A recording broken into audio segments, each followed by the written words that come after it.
Resursu centra Zelda raidieraksts būs jau labi. Sveiki! Resursu centra cilvēkiem ar garīgiem traucējumiem Zelda raidieraksta būs jau labi 11. sērijā kopā ar Annu. Runāsim par autiskā spektra traucējumiem un UDHT. Aiziet! Resursu centra cilvēkiem ar garīgiem traucējumiem Zelda raidieraksta būs jau labi 11. sērijā. Mums ciemos ir Anna, kas stāstīs par dzīvi ar autiskā spektra traucējumiem. Čau, Anna! Čau, Harijs! Klausītājiem droši vien ir priekšstati par to, kas ir autiskā spektra traucējumi vai autisms, bet bieži vien tie priekšstati varbūt nav līdz galam korekti. Varbūt pastāstīja, kas vispār ir autiskā spektra traucējumi? Tev arī ir šī diagnoze. Pastāsti vienkāršajam cilvēkam. Jā, man ir diagnosticēt arī tāpat kā UDHT, kas ir diezgan bieži sastopams, kā gan autistiskais spektrs, gan uzmanības traucējumi. Un principā, ja mēs runājam tikai par autistisko spektru, tas ir daļa no neirodažādības. Ja? Un tas parāda to, ka cilvēks smadzenes strādā bišķiņ citādāk, un rezultātā cilvēkam ir vairāk problēmas ar komunikāciju, ir ļoti grūti, piemēram, izteikt un saprast vispār, kā uztvert sējas, tā, ka cilvēks komunicē, un tas social cues. Un tāpat vajag vairāk domāt par to, kā cilvēks tiek uztverts, kā man jārunā, kā man jāpasniegt sevi tā, lai cilvēki mani saprastu. Tas bieži arī iet kopā ar dažādu maņu uztveri, ka, piemēram, ir vai pārāk gaišais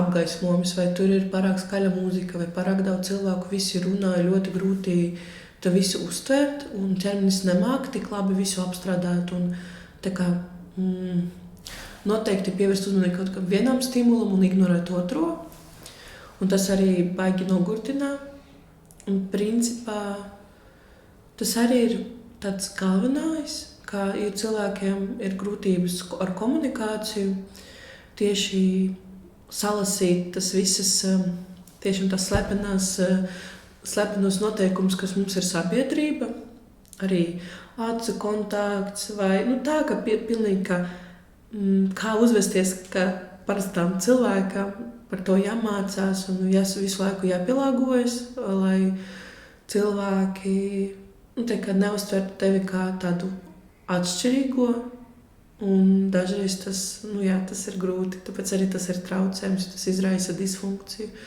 un stresu, kuru īstenībā nevajadzētu būt. Jā. Sanāk, ka tev ikdienā sanāk tā kā atšifrēt tās ikdienas situācijas. Nav tā, ka tu ieej telpā un jūties pat pa sevi saprotamā vidē, ar visu komunikāciju, visas tās nosliecas, visādi tur elementi. Tev uzreiz tas neliekas pats par sevi saprotams, cilvēku uzvedība, kaut kādas tur valodiskas piezīmes, tad to visu apstrādā pa savām kaut kā. Jā, principā tāpat, ka mums māca tas kaut kādus noteikumus vai gramātiku, tā kā valodas gramātiku, tāpat tu iemācies saprast, piemēram, ja cilvēks uzvedās šitādi, tas nozīmē apmēram biežāk, tas nozīmē šis. Tas nav nekāda veida nenāk dabiski. Tāpēc arī dažreiz ir grūti lasīt to telpu, teiksim tā, read the room. Jā. Un, jo parasti arī cilvēks gaidā, ka, piemēram, jums ir kaut kāda sociālas lomas, un jūs domājat, ka tā komunikācija novērsies šī viena virziena, bet dažreiz ir grūti saprast to bez tā, ja cilvēks tev nepateiktu pa taisni, kas viņš no tevis grib. Jā. Un parasti, kaut kā veidā ar vecumu, piemēram, man nav tā, ka man ir tāds augstākais atbalsta līmenis, es pati varu tikt galā ar to visu, es arī daudz strādāju ar psihologu un psihoterapeitu, gan arī zāles palīdz, bet principā viņi tā kā, viņi nērstē, viņi palīdz tā kā pišķiņu regulēt to visu, gan neirotransmīterus, jo parasti arī, kad tev ir, tas ir daļa no dažādiem cilvēkiem, ir biežāk ir arī trauksme, arī depresija, tas saucas, zinātniski tas saucas komorbiditāte. Tas nozīmē, ka, ja tev ir viens, tad tev ir lielāka predispozīcija arī izjust kaut ko citu. Piemēram, tāpat, ka cilvēkiem ar depresiju ir lielāka iespēja, ka viņam arī sāks, būs arī trauksme, paradīsies dzīves laikā. Bet ar autistisko spektru, gan ar uzmanības deficīta traucējumiem, viss, kas notiek tieši ar dažādiem cilvēkiem, viss tas ir iedzimst. To nevar izārstēt, to var dzīvot un adaptēties dzīvē. Tas atbildē uz tavu jautājumu. Jā. Varbūt tu vari nedaudz pastāstīt par tiem uzmanības traucējumiem, par to ir daudz dzirdēts.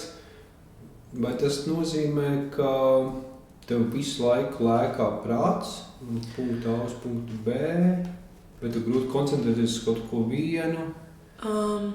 Teiksim tā, ir dažādi. Ir tiešām ļoti dažādi, jo UDHT cilvēkiem ir arī hiperfokus, kas nozīmē, ka tu vari fokusēt uz vienu lietu un vispār pazūst tā lieta. Piemēram, tu lasi grāmatu, vari lasīt pēc 5 stundas bez pārtraukuma.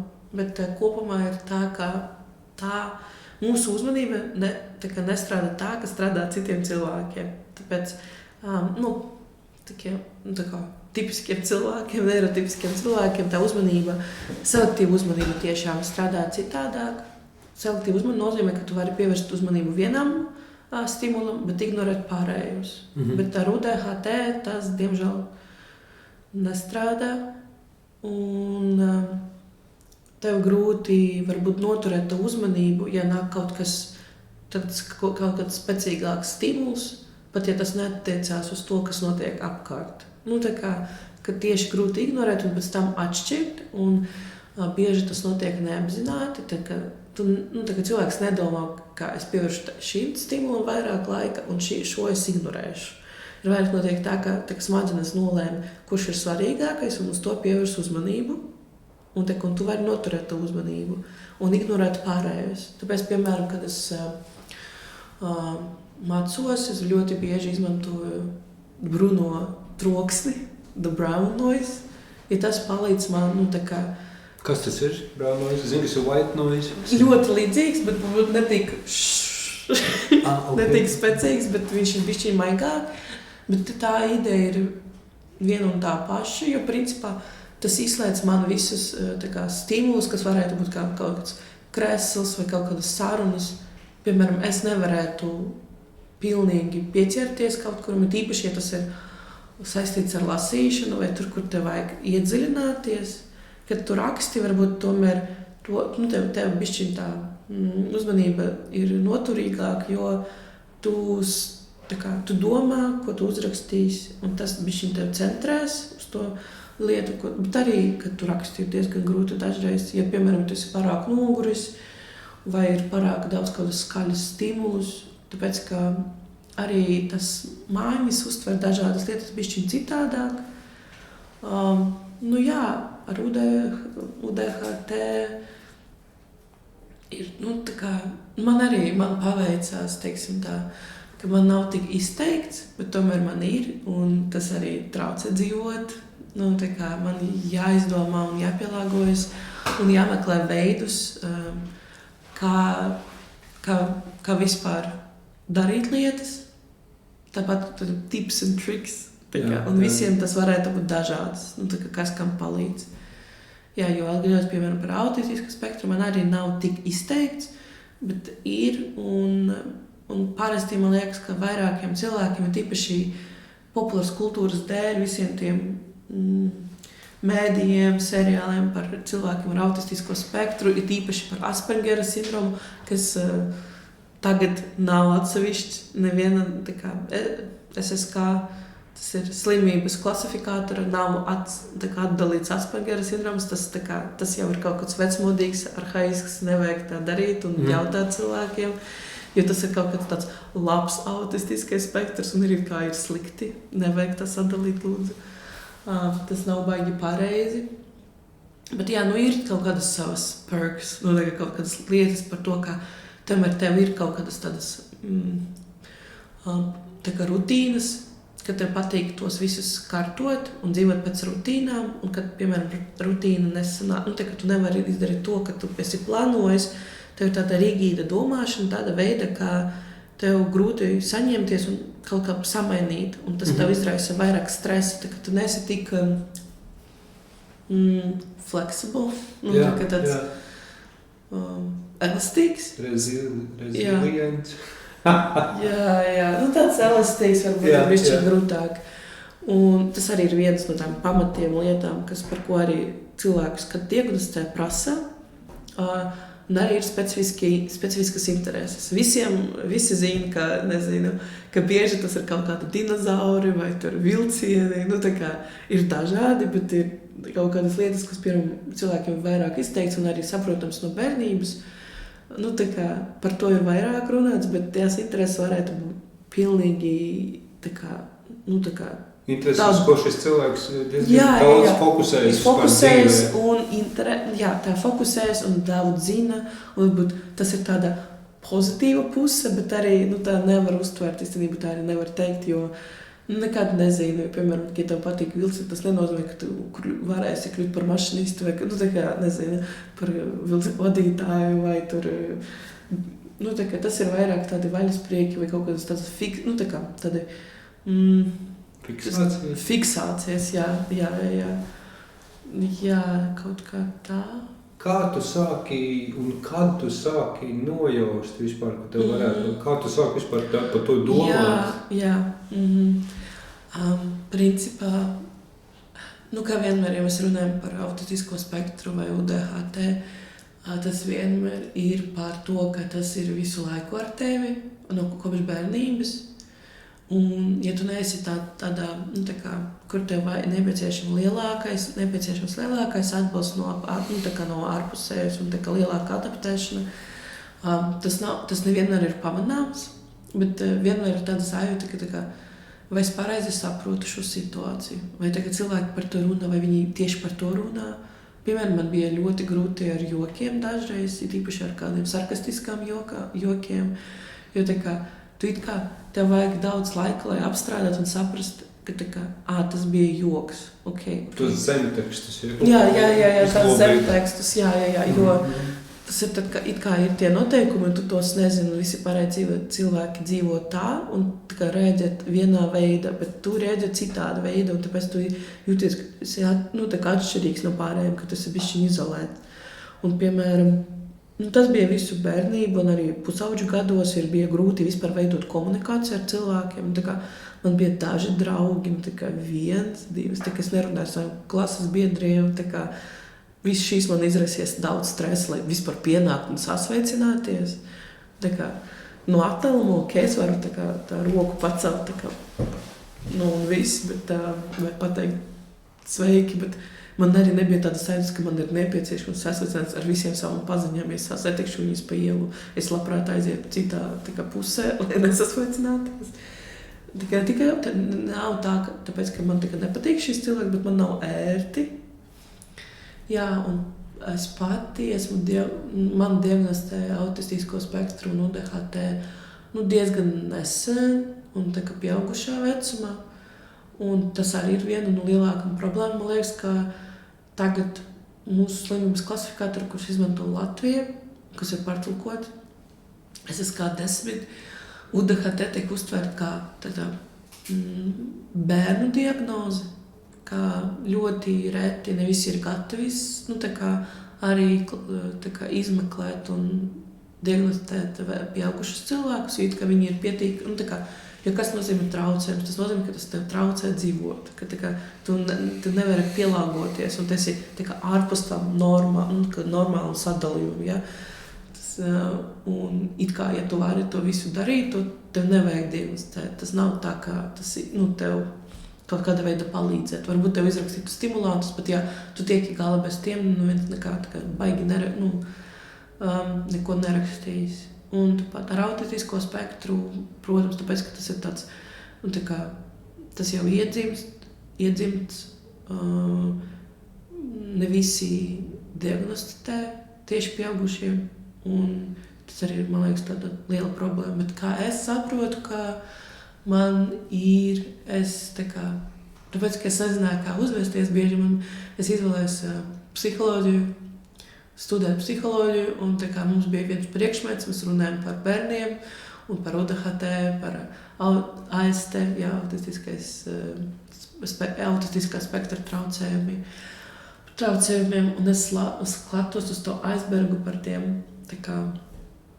simptomiem un pazīmēm, un es skatos, man tāds, varbūt kaut kas, es pārāk labi sevi atpazīstu.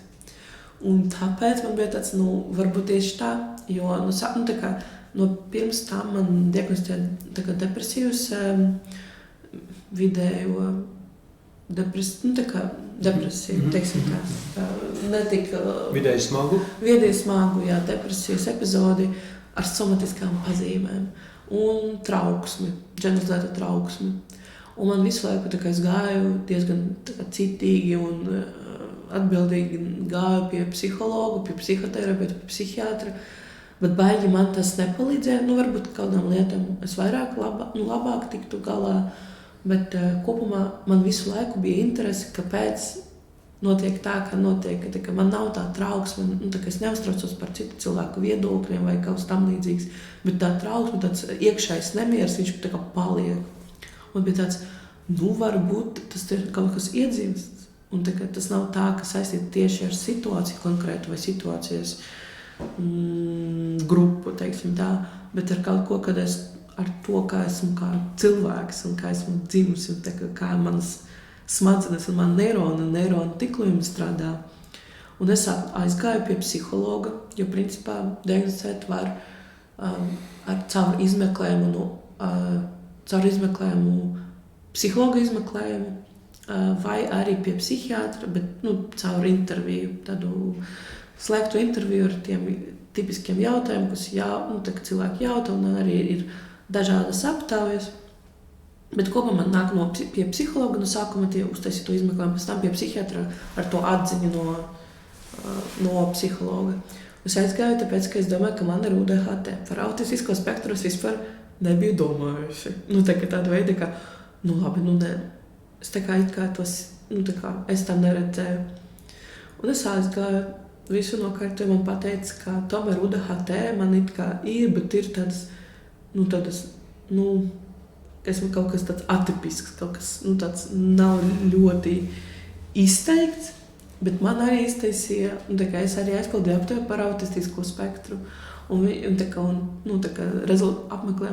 Izmeklējuma rezultātos man tur parādījās, ka man ir autistiskais spektrs. Un es biju, tādā, es neteiktu kā šokā, bet, tāda atklāsme notika neliela. Jo man vienmēr bija grūtības, bet es domāju, ka tas varbūt mana personība, ka esmu introverts vai ka tas ir tas. Bet pēc tam, jo vairāk sāku lasīt, jo vairāk sāku atpazīst tādas lietas. Un es aizgāju pie psihiatra. Visi psihiatri ir gatavi stādīt to diagnozi, diemžēl. Visi ir atvērti par to runāt, arī pieaugušiem. Kāpēc? Es to esmu dzirdējis no vairākiem cilvēkiem, ka Latvijā ir ļoti grūti ar šo vietu.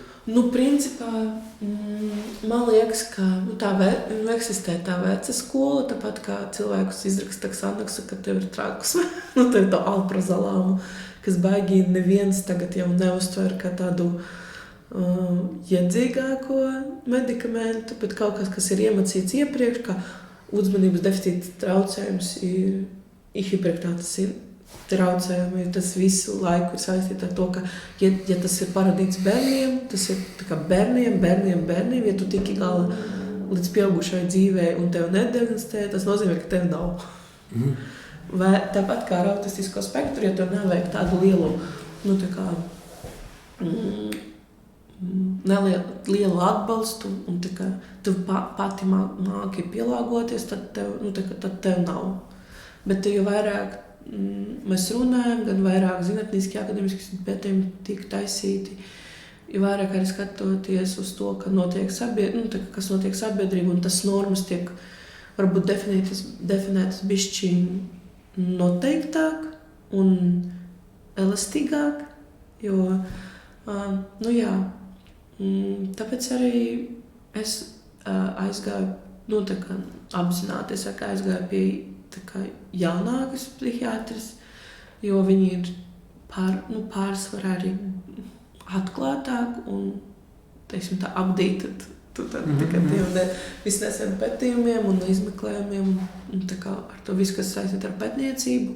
Mums ir daži cilvēki, kuri tieši nodarbojas ar psihiatri. Daudz, kā saka, pārzina daudz aktuālāku informāciju. Jā, un viņiem nav nekādas aizspriedumus un kaut kādas tādas uzskatus, kas ir tik noteikti ar vecumu, un arī tas saucās par par domāšanas kļūdu, kad tu meklē pierādījumu savām viedoklim, un ar pieredzi, tev ir tā pieredze, un tu visu tā uztver vienā virziena, un ir grūti atteikties no tā, arī īpaši ar to, cik daudz tu meklē pierādījumus, tu atrod tos pierādījumus, protams, ja tu pārveido to informāciju, nav tik atklāts to, varbūt par to padomāt un reflektēt no vairākām pusēm. Un tāpēc arī ir bieži tā, ka ir kaut kas tāds vecums, kad varbūt cilvēki nav gatavi, viņi neredz, viņi no manas prakses tā nebija, tāpēc arī to nedarīšu, un ignorē kaut kādas tādas lietas. Un jaunos tādus viļņus attaisnot no to, ka visi viņi tur kaut ko izdomāja, tā nav, es neesmu satikusies ar to visu. Bet kopumā mums Latvijā arī ir daži psihiatri, kur tiešām nodarbojas ar UDHT pieaugušiem, ar autistisko spektru. Es baigi daudz neesmu redzējusi, jo man liekas, ka UDHT vairāk, teiksim tā, populārāk, un vairāk cilvēki par to zina, bet arī to, ka viņi to uztver, ir bišķiņ, atšķiras no realitātes. Un nevienmēr cilvēkiem, kuriem grūtības koncentrēties, ir traucējumi. Tas ir vairāk par to mūsu uzmanības attention span, kā mums tā viss pasniegts. Uzmanības sprīdi. Jā, uzmanības sprīdi, bet tas ir tā kā cilvēki it kā to normalizē, un arī minimizē to traucējumus, ka cilvēkiem tieši tas traucē dzīvot, ka viņiem ir grūtības. Un vieglāk, protams, pateikt, visiem ir taču. Es arī esmu satikusies ar to, ka cilvēki tā saka, un priekš cilvēki, kuram tiešām ir grūtības, un arī vajadzību pielāgoties, un tā kā... Tad tas noniecināts, vai ne? Jā, noniecināts tāds, devalvācija. Ar tādiem gudriem vārdiem ir devalvācija. Notiek, ka tava pieredze tiek uztverta kaut kādā, taču visiem ir un tāds. Bet es nesaprotu. Visiem ir grūti pilnīt. Jā, visiem ir grūti. Jā, tas ir forši, jā. Autistiskā spektra traucējumi ir tāds arī plašs jēdziens. Cik es saprotu, es esmu savā dzīvē sastaps, tie ir cilvēki, tiešām ar tādām komunikācijas grūtībām, ka varētu teikt, ka gan nerunā. Neverbāls, ir daudz neverbāls cilvēkus, jā. Varbūt pastāsti par to visu, apmēram spektru, tādās vienkāršos vārdos, no kā līdz kam tas sevi ietilpina. Jā, principā, ko mēs pateicam, ka autistiskais spektrs, tie galvenas pazīmes ir problēmas ar komunikāciju, ir problēmas ar stimulu uztveri, ar tām maņām, kā cilvēku uztver, the sensory input, angliski. Tālāk ir kaut kādas rigīdas smadzenes un patikšanas pēc rutīnas, bet tā kā, ja rutīna nav saglabāta, tas izrauksme tādu lielu trauksmu, tādu lielu distresu, kas stress, negatīvs stress, tas ir distress, tādas nepatikšanas un tādas bailēs, tur varētu būt drīz kā panikas laikams, tā kā ļoti intensīva trauksme. Un, par ko es tikko vēl? Tas ir tas galvenākais, man liekas. Tas ir rutīna, tas ir maņas, tas ir sensorālas lietas, kā smadzenes uztver vispār pasauli un komunikācija. Un, ja mēs runājam par komunikāciju, ir cilvēki, kuri ir vispārīgi nav verbāli, kā neizveidojas. Un arī, principā, ir dažiem ir tā, ka arī ir riski. Tas nenozīmē, ka var padomāt par to, ka dažreiz, ja bērns nerunā un sāk runāt diezgan vēli, tas varētu būt viena no pazīmēm. Bet nevienmēr ir tā, ka ja bērns nerunā ar jums, tas varbūt 3 gados it kā visiem jārunā, un viņš nerunā. Tas nenozīmē, ka viņam ir autistiskais spektrs, bet tā arī varētu būt viens no iemesliem. Un tālāk tas sensoriāli būt, ka piemēram, cilvēkam nepatīk vispār pieskarties. Man arī grūtības ar pieskarieniem. Dažreiz ir noteikts cilvēku pūlis, ar kuru es varu. Un pārējiem man nav ērti. Un arī tāds apskavien no cilvēku, kurus pazinu 3-4 stundas, man ir tāds, es saprotu, ka tas ir pieklājīgi, pieklājīgi, ka esmu tāda paziņu loka, esam tagad paziņas, bet man arī ir ļoti tā strikti definētas, kas ir paziņa, kas ir draugs, kas ir kolēģis, tāpēc, ka man nepatīk, kad viss saplūd. Jo, kad saplūd, tad tev vajag vairāk lasīt un ielasīties visi, kas notiek, un iedziļināties. Procesēt, jā. Pārāk daudz, pārāk sarežģīti dažreiz. Tāpēc es mēģinu izvarīties no tā, vai stingri noteikti, vai es esmu tavs draugs, vai tu uztver man par draugu.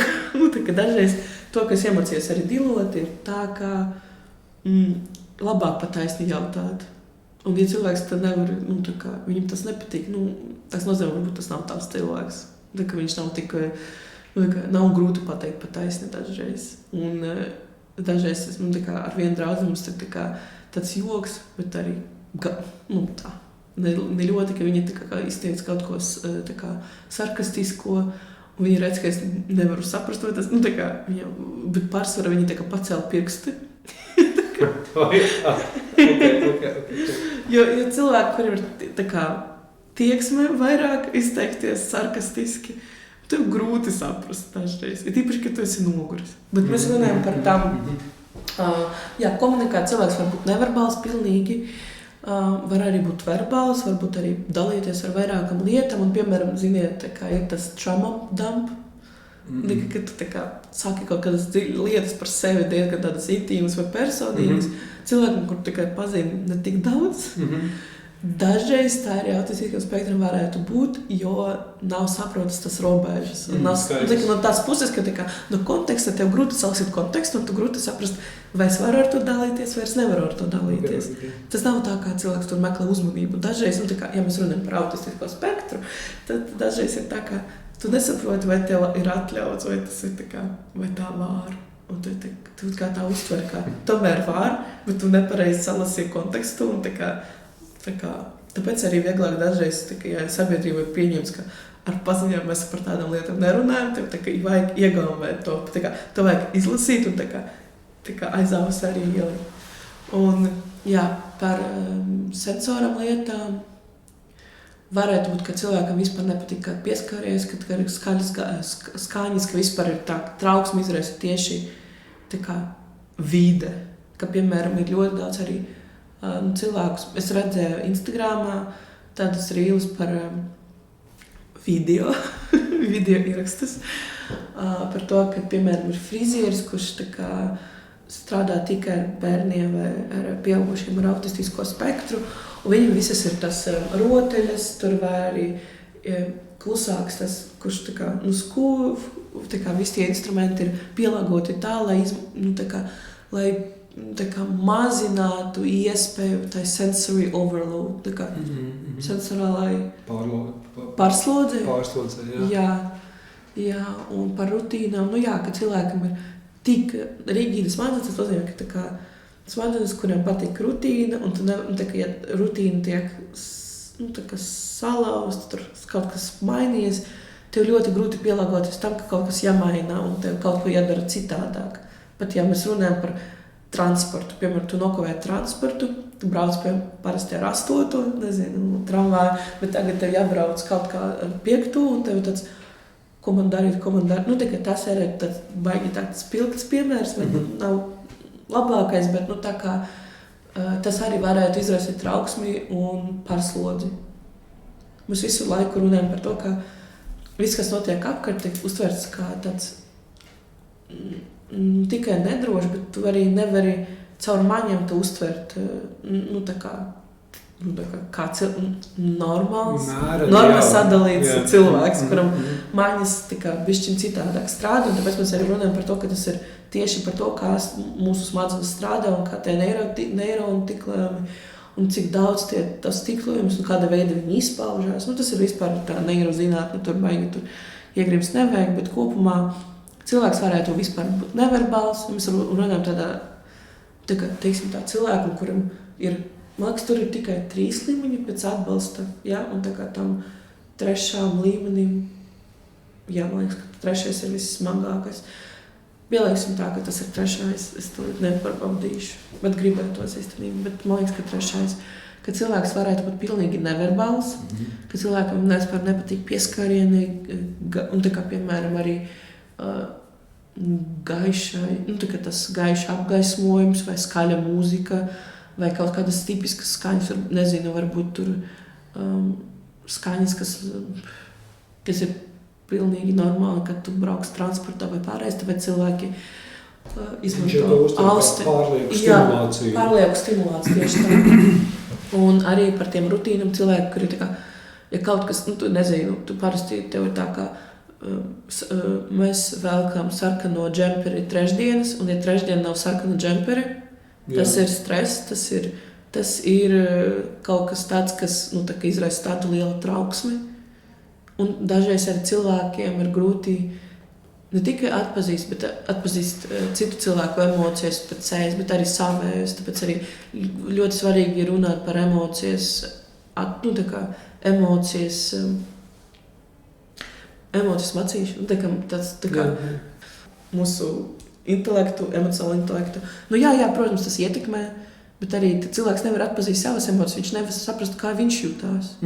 Un tāpēc arī tas roda tādu trauksmi, ka kaut kas slikti, manas smadzenes, man ķermenis, nezinu, pārslogots, tad liekas, ka kaut kas nav kārtībā visu laiku.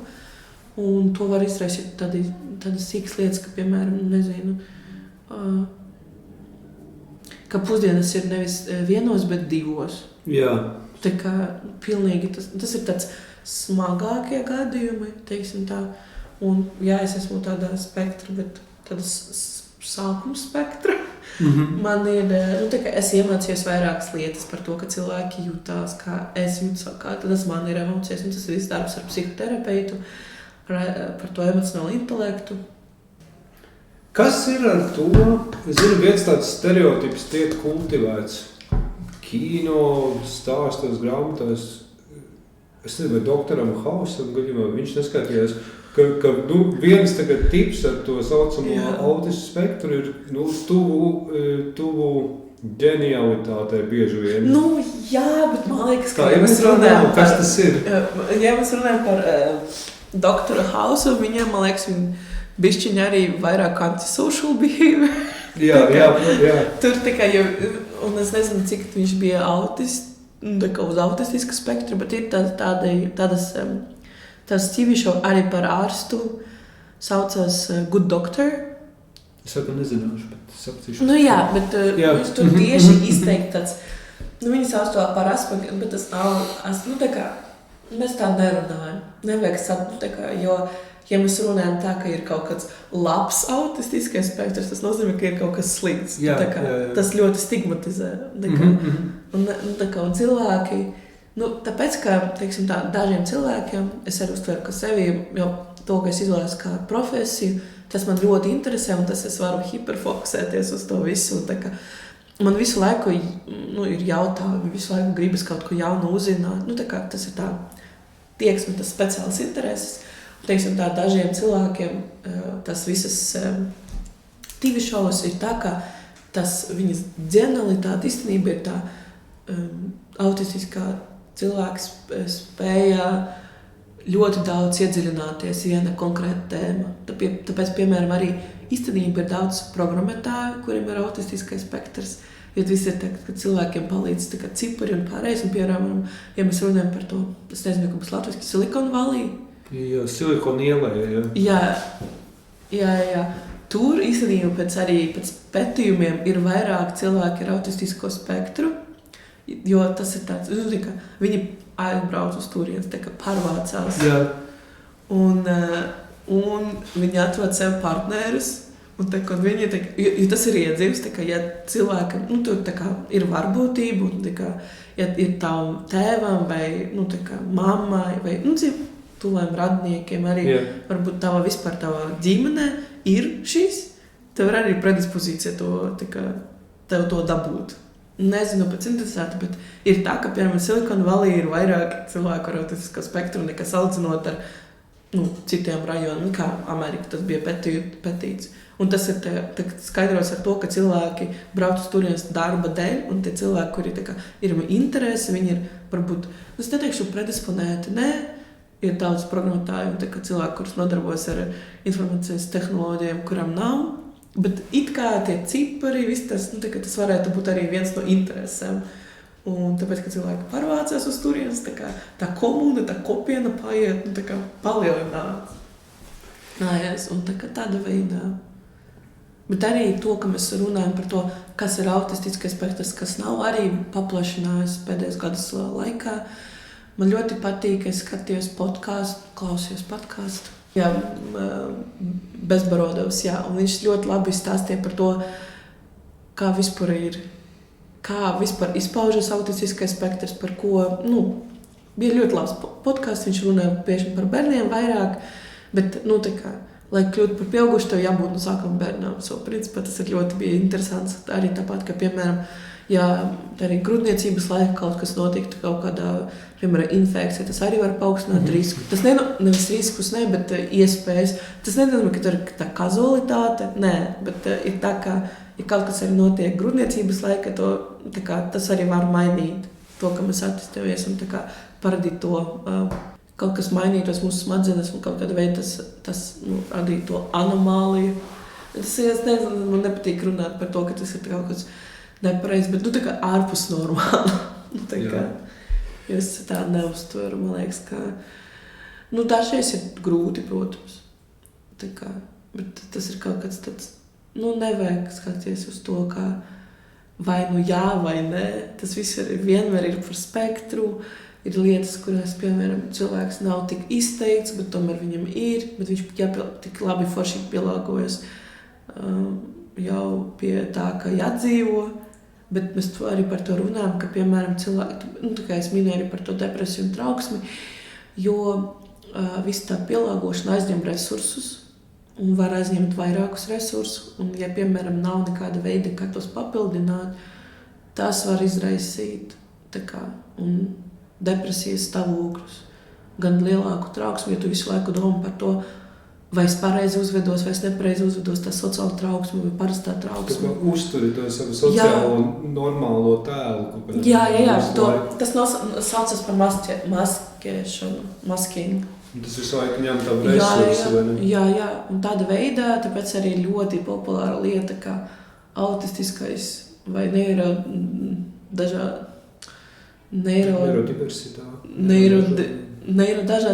neirodažādiem cilvēkiem ir izdegšana.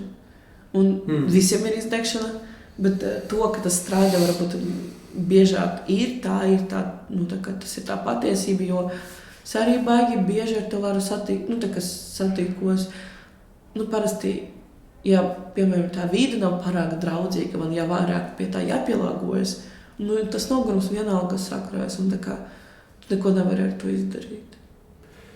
Mēs katras sarunas beigās mūsu raidierakstā prasām viesiem. Tā kā mūsu raidieraksta nosaukums ir Būs jau labi, mēs vienmēr paprasām, kā tev šķiet, būs viss labi pasaulē, tev cilvēcei, visumam, dažādās kategorijās un plaši. Man nepatīk šis tas kā viss. Nezinu, kā jūs definēt visu. Bet kopumā man liekas, ka cilvēki tagad vairāk ir atvērtas informācijas, vairāk cilvēki atklāti par runu par savu pieredzi, kas ir jau labāk nekā bija. Ka tas nenozīmē, ka visiem vajag institucionalizēties kaut kādā iestādē un vai dzīvot ar to, ka neviens man nepieņems. Ja mēs runājam vairāk, tas ir jau labāk. Tas arī noņem to stigmu, noņem tās visus nevis ne visus, bet pārsvarā aizspriedums, kas ir ļoti forši, kas arī jūtu, ka arī tas palīdz arī cilvēkiem, kuriem diagnosticēja arī pieaugušā vecumā, gan arī bērniem, un tīpaši vecākiem, kuriem bērnam diagnosticēja, ka tomēr, kur ir tie piemēri, kur cilvēks, necieš no tā. Nevajag nekādas tā kā pievērstas ciešanas, vai tā, tas slikts. Tas nav slikts, tas ir vairāk tādā, vajag trenēt to radikālu pieņemšanu, lai būtu labāk. Tev jāpaņem, ka tu esi cits, citādāk, tu tev kaut kas strādā citādāk, bet tas nenozīmē, ka tas ir sliktāk. Tā ir, kā ir izvori rīz. Un vai būs labāk, es ticu, ka, ja vairāk par to runā, jo būtu iespēja kaut kādiem konkrētiem cilvēkiem palīdzēt vairāk. Tāpēc, kā arī parādās, jo tā kā atklātāk par to visu runa, parādās vairāk atbalsta grupas, kur cilvēki var atrast cilvēkus, kuri tā kā mēģina tiek galā ar to pašu, ka viņi tiek galā. Un varbūt tas pieredzes dalīšana, tāpēc arī foršas atbalsta grupas, tāpat kā ar anonīmu alkoholiķi. Tas viss strādā tāda paša veida, katram ir cilvēkiem ar depresiju, ir atbalsta grupas un pārējais. Un tas viss notiek tikai tāpēc, ka cilvēki vairāk par to runā un neslēp. Tāpēc arī jārunā un būs labāk. Raidieraksts Būs jau labi ir sagatavots ar Sabiedrības integrācijas fonda finansiālu atbalstu no Latvijas valsts budžeta līdzekļiem. Par raidieraksta Būs jau labi saturu atbild Resursu centrs cilvēkiem ar garīgiem traucējumiem Zelda.